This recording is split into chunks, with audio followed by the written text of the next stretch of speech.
आज भारत में राजपूत एकता की बात बहुत चल रही है। राजपूत में एक से एक सेना बन रहा है और सब लोग मान कर रहा है कि राजपूत में एकता स्थापित होना चाहिए। सब राजपूत एक हो जाओ, राजपूत मिल करके ये करो, राजपूत मिल करके वो करो। लेकिन ये अकाट्य सत्य है कि राजपूत में एकता कभी स्थापित नहीं हो सकती है। राजपूत में ईर्ष्या की भावना बहुत होती है। राजपूत अपने भाई का भी मदद नहीं, किसी भी राजपूत परिवार में आप देखिए कि आपस में संबंध उसका अच्छा से नहीं निभ रहा है। और लोग कहते हैं कि हिंदुस्तान स्तर पर राजपूत में एकता स्थापित होना चाहिए। आजकल राजपूत में बहुत सा सेना उत्पन्न हो गया है। हाईलाइट में तो आजकल करनी सेना चल रहा है। करनी सेना कहता है कि करनी सेना राजपूत का एकता स्थापित करेगा और वही लड़ाई लड़ेगा।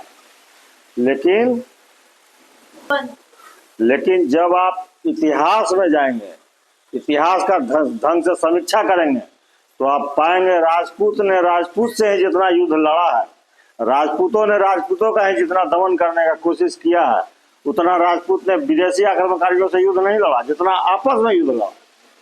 आपस में इस पृथ्वी पर मेवाड़ एक ऐसी धरती है जिसने राजपूत के स्वाभिमान को हमेशा हर विपरीत परिस्थिति में भी जिंदा रखा है। लेकिन राजपूतों की बात मैं बता रहा हूँ कि जब कोई अन्य प्रांत का राजपूत, जैसे मारवाड़ का राजपूत या अन्य प्रांत का राजपूत यदि थोड़ा शक्तिशाली हुआ, उसने मेवाड़ का भी सम्मान नहीं किया, उसने मेवाड़ पे भी हमला किया। और खास करके आमेर घराना, जो जयपुर घराना जिसे कहते हैं, वो तो पीढ़ी दर पीढ़ी मेवाड़ को मिटाने का कोशिश करता रहा मुगलों के साथ मिलकर। और लोग आज राजपूत में एकता की बात करते हैं। अंग्रेज जो था विदेशी था, लेकिन अंग्रेजों ने राजपूत मेवाड़ का इतना सम्मान किया, कभी उसको अपने अधीन राज्य नहीं बनाया, उनको स्वतंत्र रखा। लेकिन राजपूतों ने कभी मेवाड़ का सम्मान नहीं किया। हर एक मेवाड़ को छोड़कर अन्य प्रांत का हर एक राजपूत हमेशा चाहा कि मेवाड़ पर हमला कर दे और मेवाड़ का दमन कर दे। जबकि मेवाड़ पृथ्वी पर एक ऐसा प्रांत है जो स्वाभिमान के लिए जाना जाता है। पूरे पृथ्वी पर उसके टक्कर का कोई प्रांत नहीं है। इतिहास में यदि आप जाएंगे तो बहुत शक्तिशाली राजा हुए राजपूत के, पृथ्वीराज चौहान।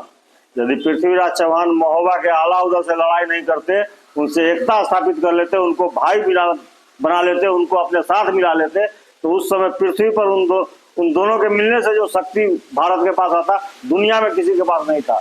वो दोनों यदि एक हो जाते तो पूरा दुनिया को जीत लेते। लेकिन आपस में ही लड़ करके दोनों ने भारत का विनाश कर दिया। पृथ्वीराज चौहान का विनाश हो गया, आला उदल से लड़ाई में सब कुछ, सारा शक्ति समाप्त हो गया था। उसके बाद मोहम्मद गौरी ने भारत पर हमला किया और पृथ्वीराज चौहान को हरा दिया। इन सब बातों पर मंथन करना होगा। राजपूत कभी एकता स्थापित नहीं हो सकता है। राजपूत में ऐसे वीर योद्धा हुए हैं जो अपने दम पर, जिन्होंने राजपूत के आन बान और शान को जिंदा रखा है। जैसे महाराणा प्रताप हुए, दुर्गादास राठौर हुए, छत्रपति शिवाजी महाराज हुए, पृथ्वीराज चौहान हुए, महाराजा छत्रसाल हुए। आप समझिए, महाराज छत्रसाल का उनका सारा परिवार का आदमी, उनका सारा खानदान का आदमी उनको दुश्मन था। और उनकी बहन भी ऐसी थी, उनकी बहन ने उनको शरण देने के लिए अपना घर का दरवाजा नहीं खोला था। फिर भी अपने दम पर उन्होंने पूरे मुगलों को सब समाप्त करने के कगार पर पहुंचा दिया था, अकेले दम पर। इसीलिए कोई ऐसा क्षत्रिय योद्धा पैदा होगा जो अकेले दम पर हिंदुस्तान में फिर से छात्र धर्म का स्थापना करेगा और राजतंत्र का स्थापना करेगा। लेकिन एकता राजपूत में न भूत में हुआ, न इतिहास में हुआ, न भविष्य में होगा। राजपूत में एकता स्थापित नहीं हो सकता।